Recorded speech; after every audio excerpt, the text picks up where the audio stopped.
Si vous souhaitez modifier un objet sous Illustrator CS6, vous allez devoir, dans un premier temps, le sélectionner.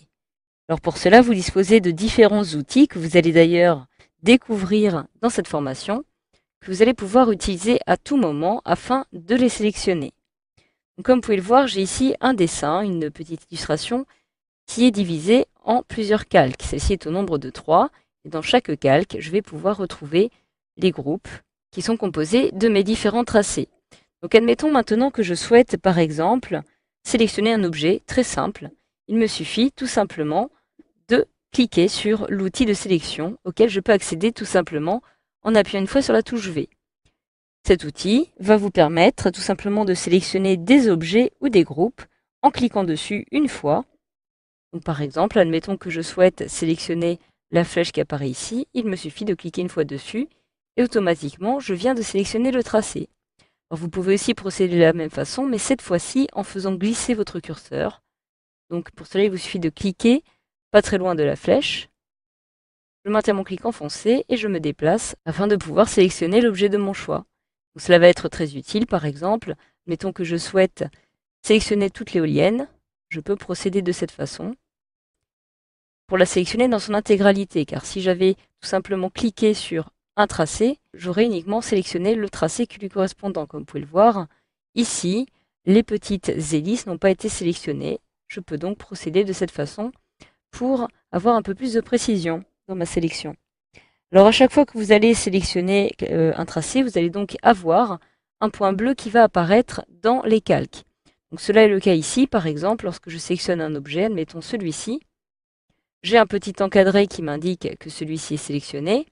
Si je sélectionne ici ma petite éolienne, j'ai toujours l'encadré qui apparaît et les différents tracés apparaissent ici de couleur bleue.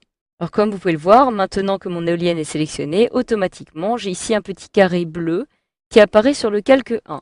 Si je masque le calque 1, automatiquement j'ai mon éolienne qui disparaît, tout simplement parce que le calque 1 est celui qui comporte mon éolienne. Je la sélectionne à nouveau comme ceci. Je retrouve ici le petit carré bleu qui apparaît. Et si je développe le groupe, je vais voir ici l'intégralité des tracés qui sont sélectionnés. C'est donc ceux dans lesquels je vais pouvoir retrouver le petit carré bleu.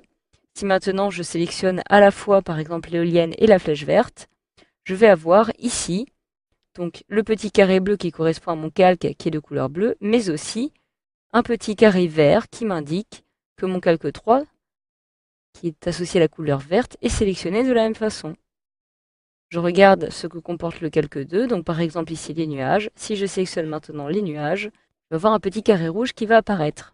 Alors vous avez aussi par la suite l'outil de sélection directe auquel vous pouvez accéder tout simplement en cliquant ici et en le sélectionnant. Donc cet outil va vous permettre cette fois-ci de sélectionner différents points d'ancrage ou encore des segments de tracé individuels cette fois-ci. Donc tout simplement en cliquant dessus. Donc admettons par exemple que je retrouve ici ma petite éolienne avec le poteau qui est composé par différents tracés.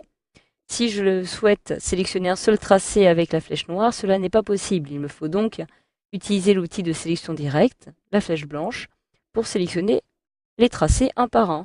Donc là, j'ai bien un tracé qui apparaît ici en bleu. Donc si je réalise un zoom avant, par exemple, sur raccourci clavier, je vais voir ici, déplaçant, que j'ai bel et bien uniquement ce tracé qui est sélectionné. Tout le reste ne l'est pas.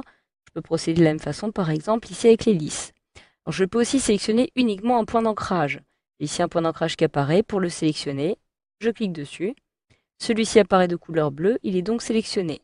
Je peux aussi procéder de la même façon en réalisant un petit encadré qui me permet, par exemple, d'élargir ma sélection comme ceci. Alors vous avez aussi par la suite l'outil de sélection directe progressive qui va vous permettre cette fois-ci de réaliser plusieurs clics afin de sélectionner plusieurs tracés. Je clique une fois, j'ai donc le tracé ici qui est sélectionné. Si je clique une deuxième fois, eh bien, comme vous pouvez le voir, ma sélection va s'étendre et je vais pouvoir sélectionner ici le reste de mon éolienne. Donc cela est très utile si par exemple vous disposez d'une illustration avec beaucoup de tracés. Alors par la suite, je vais réaliser maintenant un zoom arrière, vous allez pouvoir retrouver l'outil lasso qui apparaît ici. Donc à l'aide de cet outil, vous allez pouvoir sélectionner des objets ou encore des points d'ancrage ou des segments de tracé en faisant glisser le pointeur autour. Admettons que je souhaite par exemple sélectionner ici la flèche, je peux procéder de cette façon en l'entourant et automatiquement je vais avoir ma flèche qui est sélectionnée. Vous avez enfin aussi l'outil de la baguette magique qui apparaît ici et qui va vous permettre cette fois-ci de sélectionner par exemple des objets de même couleur, de même épaisseur ou encore de couleur de contour, d'opacité ou de mode de fusion similaire.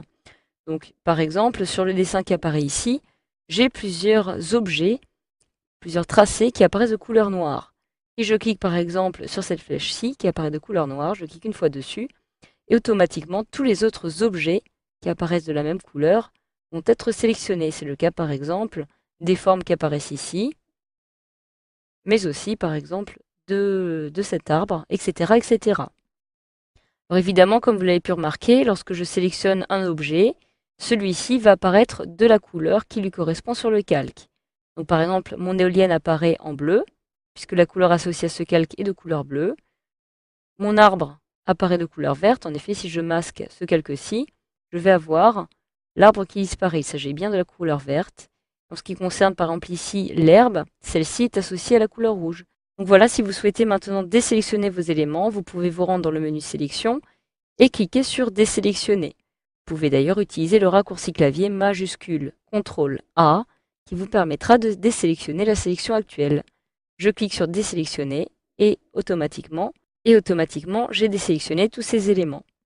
Donc voilà, grâce à cette formation, vous savez maintenant désormais comment utiliser les outils de sélection sous Illustrator CS6.